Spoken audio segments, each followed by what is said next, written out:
জয় গুরু। ইষ্টপ্রাণ দাদা ও মায়েরা, আজ ইষ্ট প্রসঙ্গে এই অমৃতময় গুরুত্বপূর্ণ তথ্যগুলি জেনে নেব।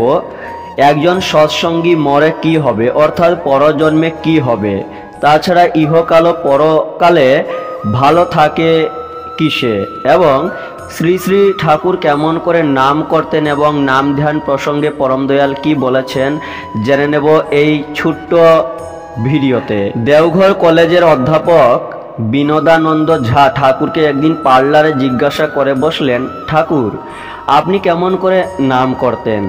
পরম দয়াল শ্রী শ্রী ঠাকুর বললেন, আমি নাম করেছি এবং করি। আমি যে নাম করতাম তা মুখে মুখে কই না, অর্থাৎ উচ্চারণ করে করি না। আমি মনে মনে নাম করি। মনে মনে বলি বলেই স্নায়ুগুলি উত্তেজিত হয়। যেমন উত্তেজনায় যেখানে যা সংগঠিত হওয়ার তাই হয়, তখন ওইসব হয় বিভিন্ন শব্দশ্রুতি এবং অনুভূতি। একটু থেমে শ্রী শ্রী ঠাকুর বললেন, সুহং পুরুষের স্তরে মনে হয় আমি সব হয়ে উঠেছি। সুহং পুরুষের পর সত্যপুরুষ, তারপর আরও আছে। ভাইব্রেশনের কম্পনের তারতম্য অনুসারে যেখানে যেমনভাবে যা হওয়ার সেখানে তেমনভাবে তাই হয়ে উঠেছে।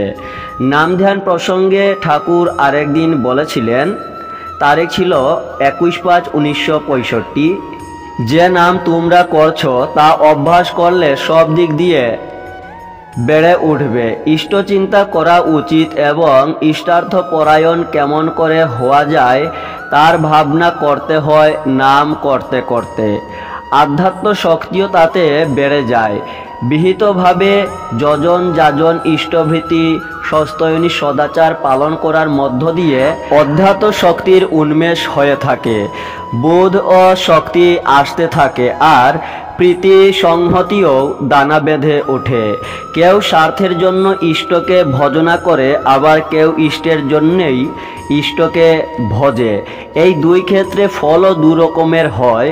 ইষ্টের জন্যে যে করে সেই বাজিমাত করে।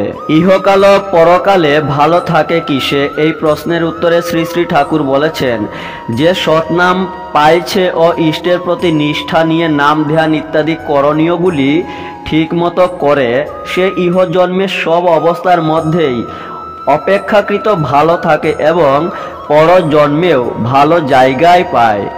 সিংজি শ্রী শ্রী ঠাকুরকে বললেন, একজন সৎসঙ্গী মরে কি হবে? শ্রী শ্রী ঠাকুর বললেন, সে হায়ার অর্থাৎ উচ্চতর জন্ম পায়।